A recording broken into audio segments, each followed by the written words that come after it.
I always tell people, don't yes, listen to the doctor as a guide, but also take your instincts into play, right? And if you have instincts, don't dispel your instincts versus the doctor and what they're saying. Leia's not vaccinated. I don't, that's just my preference. I don't do that. But she got her 2 month shots, and it was because at first I wasn't going to do any, but I'm a first time mom. And I feel like their stories were like, okay, cause like Mulan literally transferred herself into a man to save her country. I watch something that like baby daddy around and y'all together but not together, whatever it is.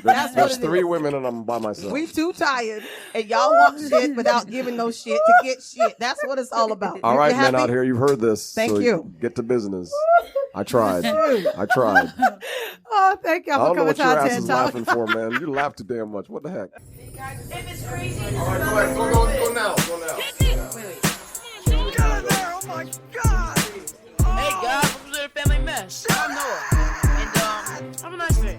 Good God. I love the Family Mess. Oh. Get down. Oh my God. just I'll watch something like I'll put on Princess and the Frog. Like that is one of my little. Are you like fairy tales? You a fairy tale Disney person? Yeah, big on fairy tales. You watch Hallmark Channel too? No. It's funny. So I said that was funny. I said that before I leave this world, I at least want to be in one Christmas Hallmark movie.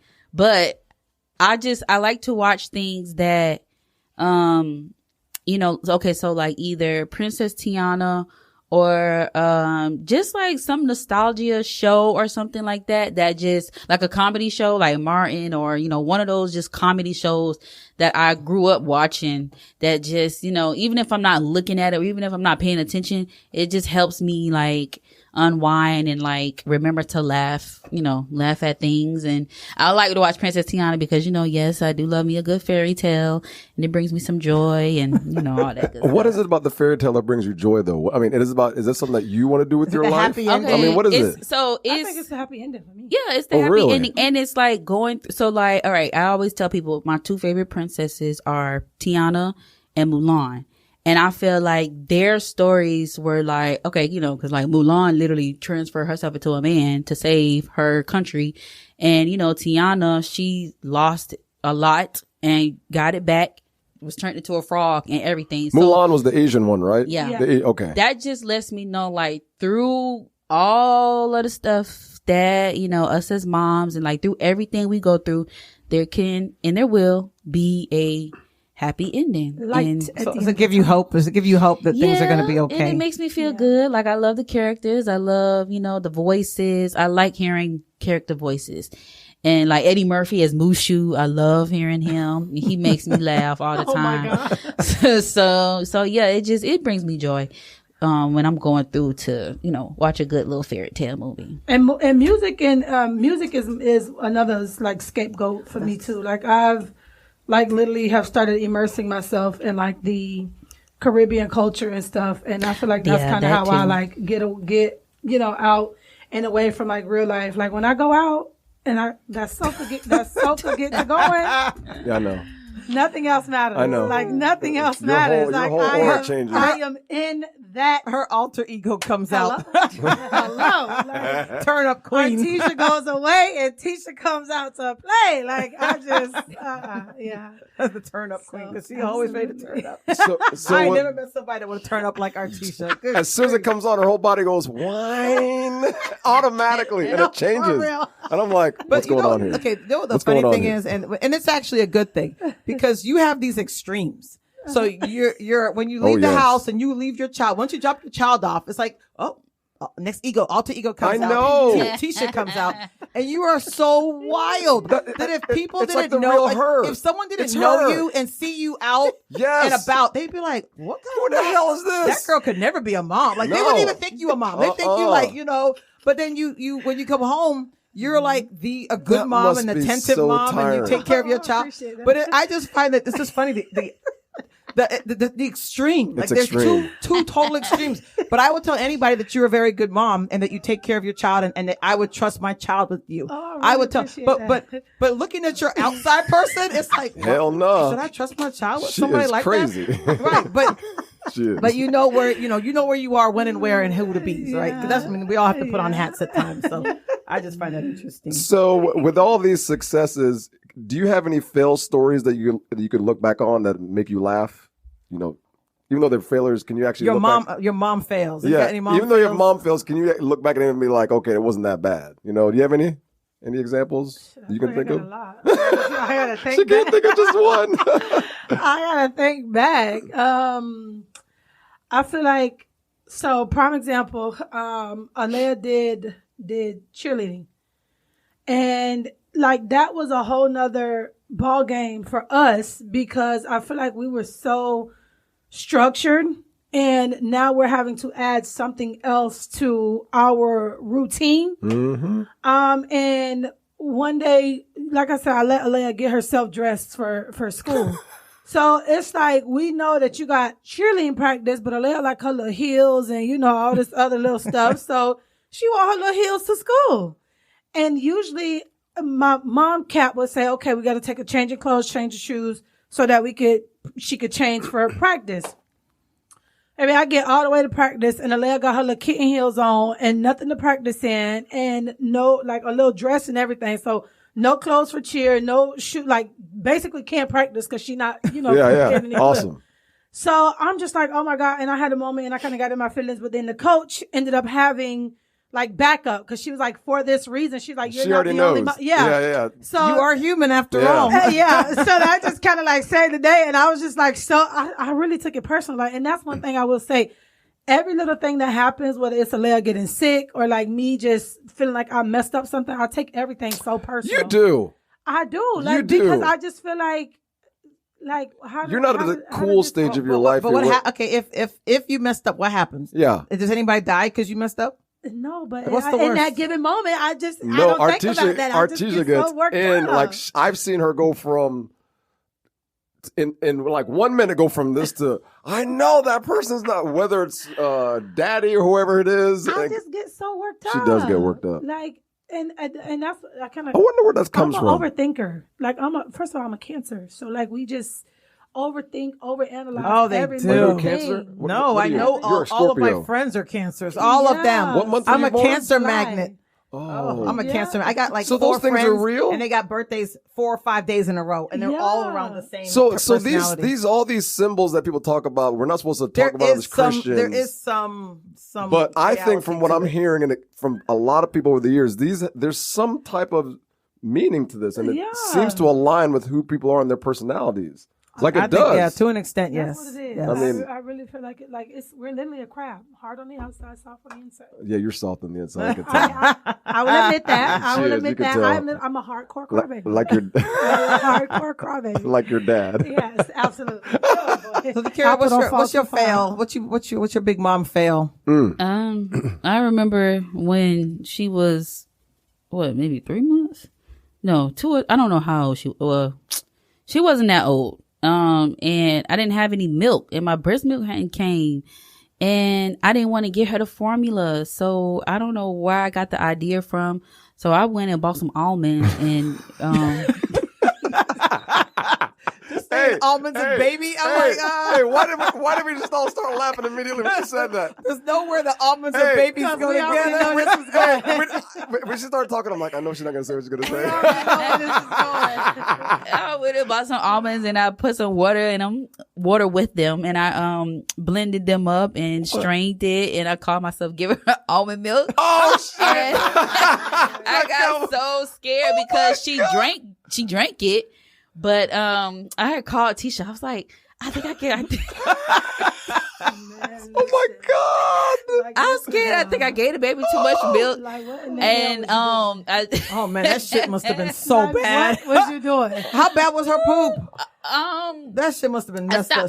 Did she like explode? No, I think the fact that you gave her nuts. That's what's crazy. I let her drink a couple of gulps because I was scared. She drank a couple, or either she was new. It's not gonna do nothing. It ain't gonna do nothing. It's not gonna do nothing. No. So this milk is gonna come in. Just give your body. Yeah, because your baby's supposed to just suck the clear stuff. It's not supposed to have the milk. And then because I feel like because of the C-section, the milk hadn't came down yet. see it until she screamed it out of me one day. Oh, okay. And that's when I took her to the urgent care because I'm like, she was screaming. I'm like, I don't know what's wrong with her. And the doctor was like, yeah, she's just trying to make your milk come down. I was like, oh. Babies can scream milk out? Yes. What? Yes. The body is crazy. Are you serious? Yeah, the body and the baby are connected. So the baby will make a noise and the body will respond to the screams of the child automatically. Yeah, make your milk. It'll make your milk come in. Where you been? It's crazy. So and then honestly, after she That's some bionic crap she right stopped there. screaming. we were at the doctor, and then I was like, oh, she's fine. So when we left, we went home, and then I think I tried to latch her on, and I think it just slowly but surely started coming. But I had freaked out. I had given my baby at home. Hey, that's a good mom fail though. No. And it's crazy though, because going back to that, I feel like that's one of my wins when it comes to the breastfeeding. Like I literally it's crazy because prior to my mom passing, I was like so close knit with my mom's side of the family, and it was just like a switch. Like soon as I lost my mom, like I just clicked tight like with this side of the family, and it was just like perfect timing because it was just like this side of the family aligns more to the way that like I always thought I would parent my child and stuff. So like I breastfed. My goal was 12 months to breastfeed Alea, and I literally made it 12 months, and I went cold turkey because mother was going on a vacation. And I didn't have turn up was happening. See that? Hello. Turn up. It was a turn up time, but I made it to my goal. My goal was 12 months, and I made it 12 months. So the crazy part about it is, turn it up. Hello. The crazy part about it is, when it came to the breastfeeding, I was like really the first person like from like my mom's side of the family that I was like really close knit on to really like do it successfully. So granted, I had Auntie and then Tracy on, in my corner to like help with like guidance. Right, my cousin Tracy to like with guidance and stuff like that. And it was so many times where I literally had to spaz on people because I was that mom where we could be sitting right here at the table and it's time to feed, so I'm going to feed my baby. Like it's the same thing as if you pulling your bottle of water and milk out to make your baby a bottle. Yeah. And people didn't understand that. They were just like, oh my God, you're doing that right here. Your cousins are here. I don't give a damn. Like I'm feeding my child. Yeah, who cares? But it was literally like if I would have let those comments or just the fact of like, oh my God, like this is too much, like really get to me, I would not have made it those 12 months. So that was literally like one of my successes with being a mom thus far, making it those 12 months. 12 months is my goal. And wow. As you talk about food, I just remember your daughter has food allergies. How are you dealing with, because yes. This was the most funniest thing. Cousin Tracy and I both had to laugh when your child had allergies because her child, when she was a baby, she would feed her and her body would have reactions. Like her skin would literally get raw. Talk about one of my fails. Just because, and so we both said, I think your daughter may have a dairy allergy. You need to give up milk. Artesia's like, hell and then she was like, okay. She was like, I can't do that. And then we're like, well, you can't keep breastfeeding if you don't give up the milk. And then she's like, all right, fine, I give up the milk. And then she's having bread. I'm like, bread got milk. No, it don't. There's no milk in bread. Ingredients. Y'all. So we used to both feel sorry for Alea, though, Arteshia, because it took you a while to adjust to the no dairy. To actually figure out milks and everything. And you got to think like change your whole diet. I never experienced that. Like I literally grew up eating whatever the hell came to mind, and then it's just crazy because literally now when I grocery shop.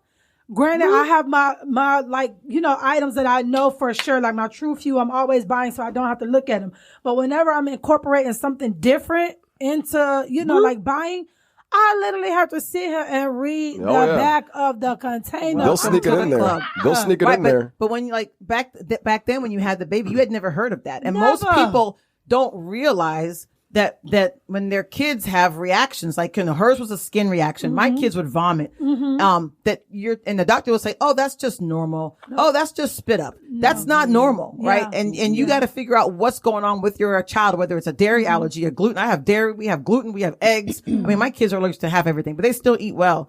But if you don't know that, And even when we told you, it was hard for you to believe because you're like, that ain't true. And part of the reason why it was hard for me to believe is because after y'all told me that, and then we started doing like process of elimination and stuff, I ended up taking her to the doctor to do the allergen test. And they literally only told me, her allergen test came back that she's only allergic to egg and shrimp. But I'm like, when she has dairy, she breaks out and she's shitting everywhere and she's, vomiting. So make it make sense. So literally she still like was going back and forth with me about her not having that dairy allergy. Wait. The doctor. But I'm like, I know how my baby Wait a second here. So the doctor said, the allergy test came back. She's only allergic to peanuts or whatever, and dairy didn't show up. And you're telling her, no, every time she eats dairy, this happened. The doctor's like, well, that's not. That's why I don't really, not that I don't fool with the doctor, but I trust my judgment before I would trust the doctors now, because I took the baby to the doctor like 3 times and he was like, oh no, she's fine. And then what's up? Sound only one side's working. No, I'll fix it. Go ahead. So then, but I was like, no, there is something wrong with her. It's not right. I took her to the ER, and then from there, is it the dog? Go ahead. From there, the doctor told me, she was like, yeah, she has, this particular type of rash, whatnot. Here is the stuff that you need to, fix it. And I went home, got the stuff the next day, and the rash was gone in like 3 days. And then another day I went and I took her, I said, like something's up. I feel like she has a UTI. And the one doctor was like, no, that's diarrhea. So then what did I do? I took her, I think I went to the ER again, and they said that, okay, yeah, there is some bacteria in her urine. And even the doctor at the emergency room, I was like, doc, she's constipated. She hasn't, but he was like, well, has she pooped yet? I'm like, yeah, she's pooped, but she is still like, I do believe she's constipated. And they were like, well, normally with constipation, they don't poop for like 2 or 3 days. And then they did the x-ray, and sure enough, she was full of poop. I'm like, come on now. Like, I know I'm baby. Not, I know her. Like, you can't I know you have the credentials, but you don't have the child. Man. Like, I can't, like, come on. Doctors know as much as you. That's one of the biggest things. Like the doctor, most of everything for my kids, I figured out on my own. Not that my doctor wasn't good. He was always very helpful, but I figured it out. And I always tell people, yes, listen to the doctor as a guide, but also take your instincts into play, right? And if you have instincts, don't dispel your instincts versus the doctor and what they're saying, because as a mom, we are more connected to our child, right? And then the doctor just comes in, the doctor sees you for 10 minutes usually nowadays, and they don't know your child, but you do. And so that's why it's very important to always advocate for your child and speak up when you think something's not right and what you want to do. That's one of the things. I've always gone to doctors who will do what I want. Yeah. And I don't have to, like, even my kids with their shots, like now they trying to change stuff, but my kids got 1 shot at a time. I'm like, I'm not doing this. So I told the doctor, he was like, oh, that's fine. But or else I would go into another doctor, because I'm not going to sit here and let you just tell me what you think is right. But, my mom was to say, what's she always used to say? It's just because it's good for Mrs. Bush doesn't mean it's good for me. But because she had a thyroid thing, and they were like, well, Mrs. Bush had this surgery. This, back Bush was president. And she was like, that doesn't mean it's right for me. And she was like, I'm not doing that. Right? And that's how I am too. Like, I go to, Alette goes to, what do we call it? I guess you can call it. It's an integrative. It's to go to integrative doctor. That she go to. And I love it, because literally, like, when we do go, if it is something that I'm, speculating is wrong with Alea, like I said, I overthink everything. So one little thing, I'm like, oh my God, we gotta go to the doctor. But I go just to, especially like if it's like, say, prime example, ear infection. If it's like giving off signs of an ear infection or something like that, and I know my baby not feeling good, I'm going to take her to the doctor just so they can, cause an ear infection, I can't really, see or, know. So I go and let them, tell me either if it's what I already know or see what's going on. And then, we go from there. Like Alea's not vaccinated. I don't, that's just my preference. I don't do that. But she got her 2-month shots, and it was because at first I wasn't going to do any, but I'm a first time mom, and a lot of my family in my ear, oh my gosh, she need to get it. You need it.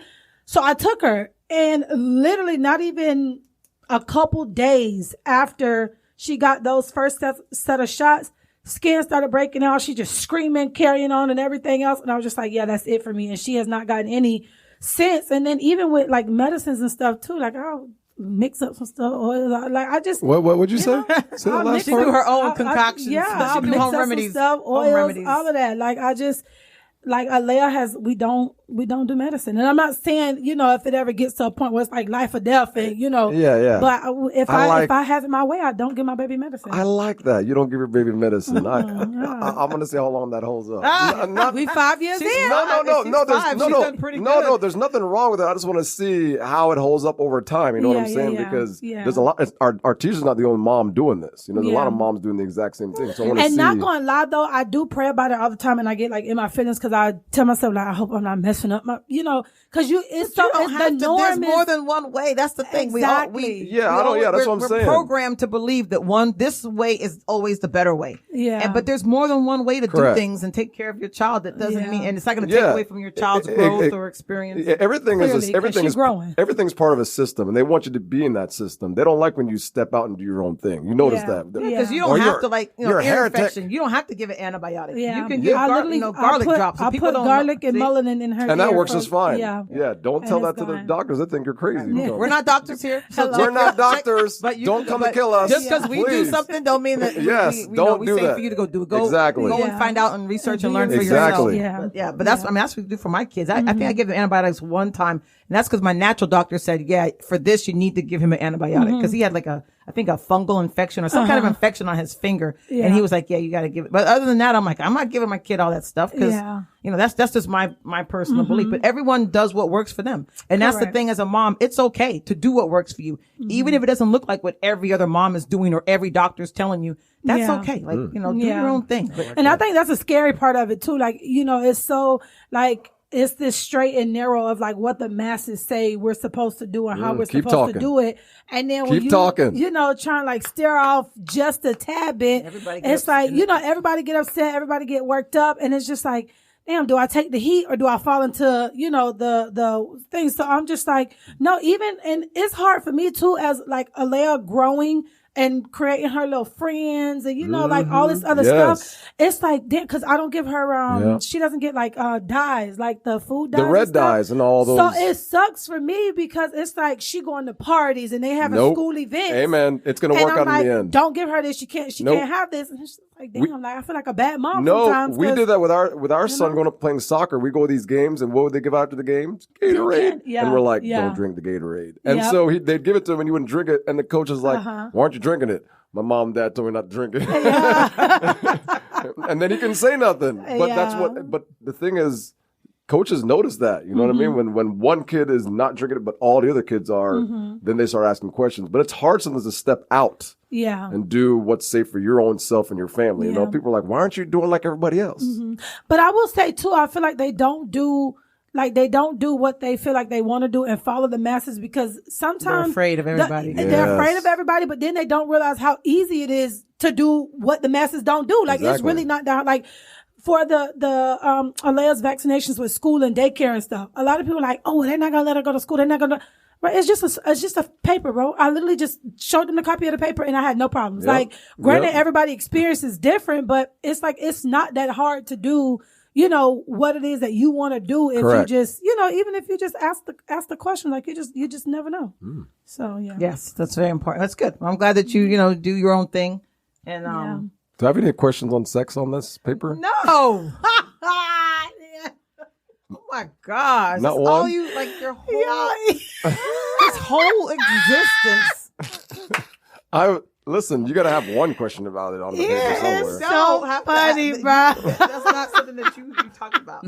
I think it's just. I think that question is just as important as all the other questions we asked. You, Auntie, like, let me drag you back in. Yeah, let me reel you back in. No, not to me, to them. You think, Natalie? Come on, Natalie. Let's be adults. Yeah. Okay, sex after becoming a mom. You don't want it because you're too busy all the time, and you get tired of somebody trying to get her from you because they ain't doing shit, but they want you to give it up all the time, but they ain't doing shit to help you have energy and time to do it. That sums it all up. That sums it up. I wasn't really going for that. That's the gist of it. whether you married or you got a guy or the baby daddy around and y'all together but not here. together, whatever it is. That's There's what it 3 is. women and I'm by myself. We too tired and y'all want shit without giving no shit to get shit. That's what it's all about. All right, men out here, you've heard this. Thank you. Get to business. I tried. I tried. Oh, thank y'all I don't for know what your coming to our ass TED is Talk. laughing for, man. You laugh too damn much. What the heck? Oh my God. I'm trying to have a productive conversation. I'm going to put that on the reels. Someone is always trying to be into the weeds. I actually had to reel him back in. So there you have it, Ian. So, okay. So we got a couple more questions. So what do you guys hope your kids will learn from you, from watching you? Oh boy. I hope that Alea will take from me. So I just got into working out, like really, really working out. And she be asking me about it, like literally be asking me about it. Like, Mommy, did you go to the gym today? Or Mommy, did you work out? And I just hope that she takes, like, she understands and learns that, you know, you going to the gym is not just for the aesthetic end. It's to make sure that, you know, you are healthy, like from the inside out. Because y'all, I had to call my uncle out because when I really got in the gym and like was really working out, is she talking to me? Are you doing this? Are you doing this for the aesthetic? It's literally for the aesthetic. No, Ian, it's because I want to be in shape, Ian. Aesthetics. But no, so like I really hope that she take that. Yes, I hope that she takes that from me, but also too, like my confidence in you know, just like her being true to who she is and being herself. Like I really hope she, you know, takes that because I like it's really hard for a lot of people to do that. Like they get so wrapped up in what everybody got to say. And I'm not saying I don't care what people say about me, but I'm gonna do what the hell I want to do. Like, but I applaud you doing this. Overall, yeah. You're always gonna have those moments where you kind of doubt yourself. But then overall, if you're like, that's okay, I'm gonna do what I want to do. Well, I applaud her because I like to see more black women in the gym, and to have her go in there, and then her daughter sees her as an example. You're going to see more of that growing up because you don't see a lot of black women in the gym. You just don't. Yeah. Am I lying, Arteshia? No, you really don't. If really compared to white women, Spanish women, especially not at 5 a.m. You don't see even during the whole course of a day. Yeah. You don't see many black women. You see black men going to the gym. Them a crunch. Yeah. You don't see. They be in there, but not like the ratio is correct. It's not there. It wouldn't be like when you go into the gym, you'll see mostly white women and white men, pretty much almost 100% of the time. If you're being honest, yeah, that's what it is. And then you wonder why our health is suffering. And then like Artesia's showing her daughter, hey, I'm telling you, your daughter's seeing that. It's going to help her. It's going to plant a seed in her head. Yeah. And hopefully she'll start taking a healthy. Oh, I was going to say, you can start working out with her at home. If you get actually your dad probably has a piece of pipe and you can do like the deadlifts and because she's just holding a piece of pipe. So it has no weight. But it's like, so she can, like, if you do if you do 2 exercises with her. That's a good point. Before we moved from Nashville when we had the home gym at the house, oh, she used to be in out of town with a little 5 pound. Yeah, with a little 5 pound weight. Oh. I got videos and everything. She used to be in there doing her little thing. Yeah. So maybe on the weekend, maybe you can do a workout with her. Yeah. So she can feel like she's doing something. Yeah. I'm trying to teach her how to ride. This is crazy. This is kind of like going to the left, but not really. I need her to learn how to ride a bike because I've been trying to tell her, B, you learn how to ride a bike, then I can go get auntie bike and we could be riding bikes together. But it's crazy because I taught my little sister and my niece how to ride a bike. And for the life of me, I do not have the patience to teach my child how because it's to your ride kid, a bike. Oh my God. So it's like teaching yourself how to ride a bike. Noah will go over there and show her how to ride a bike. Yeah. I bet you Noah could get her to ride a bike. I need her to learn. And I don't have the patience. I bet clearly, because we've been trying. No, but I bet you if Noah or somebody Noah else. Noah taught Samuel how to ride a bike. He had to teach, and I think he did taught somebody else. He taught Samuel? Maybe I'll do that then. Maybe I'll do that, but I yeah, can't. if somebody else teaches her, I bet you she'll learn how to ride it. We've been trying for months. I can't. It's not in me. Do you go behind her and push her and hold her on the bike? I go on the side. I go behind. We just can't. Does she fall? She leans to the side, and then I'm trying to tell her, Alea, you have to. I don't have the patience. I don't have the mental capacity. But you know what? That's okay. You got a videotape. That's okay because like it's not everything. Like Ian and I, when we were trying to teach Noah's 19 now, but when we were trying to teach him how to read, we were both trying to teach him, and we was like, this child ain't never gonna learn how to read. And we both just got fed up because we get mad and we start yelling at him. Is this kid dumb? And what's wrong with you? Yeah, we would start yelling because we get so frustrated. Like black people always yell at their kids anyway. I finally was like, you know what? I'm gonna go get his teacher to help him to read. So I hired his little preschool teacher, and I asked her to help him to read. And the boy was reading within a week. Yeah. Oh my God! Yeah, hey. Within a week. That give me a little hope. And then he's like, I like to read. Oh my gosh! We're like, what? But because of it was us, and so we had to, So I've for the most of the part, I don't teach my kids anything because not academics. Because I realize they're not receptive to us. The kids don't listen to you because you're in the home all the time. Some kids will listen to parents, but some kids don't. And so I had to come to the acceptance. And black kids always yell at their kids. Black parents always yell at their kids. Are you stupid? What's 1 + 10? So I had to come to that realization. No. And I'm like, it's okay if I don't teach them stuff. That I'm just going to have to go pay. Now, I ain't going to have to pay. Yeah, but I'm going to go pay somebody to teach them how to do things because them and me, we're like oil and vinegar. We don't mix when it comes time to sit down and learn how to do something. That was even prime example being with the swimming. Like Auntie was like, oh, you just got to put it in the water. You got to. I cannot see myself putting my child in the water with no life vest, no nothing, no this, no that. Yeah, talking about trying to help us swim. No, hold on. Wait, we got to give the backstory to that. So our teacher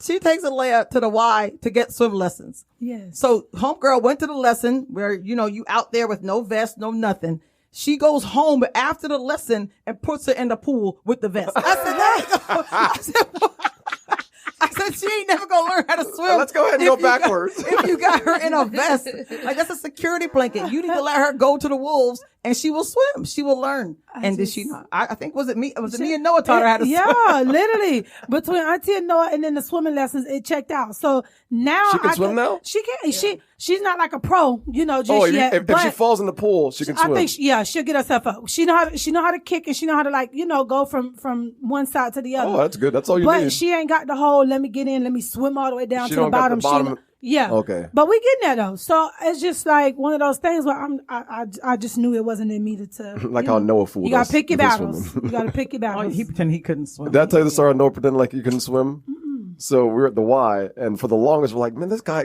he had an instructor. We're like, why can't Noah swim? And then one day I look in the pool, this dude's at the bottom of the pool. He was, and the instructor, her eyes were big, like, she's like, how long have you known how to do this? He goes, I've been knowing that forever. Oh my God. Yeah. Kids, man. He was fooling the instructor for weeks, pretending like he couldn't swim. I said, oh my God. I'm going to milk these sessions. So Dekerria, what do you hope Amari learns from you as she grows up from her mom? It's funny because I had saw this video and this guy was like, whatever you do is whatever you are is what your kids will see. So for me, and that kind of clicked in me. I'm like, dang, if I want her to be all the things that I want her to be, then I need to do those things. For me, I love family mess. Oh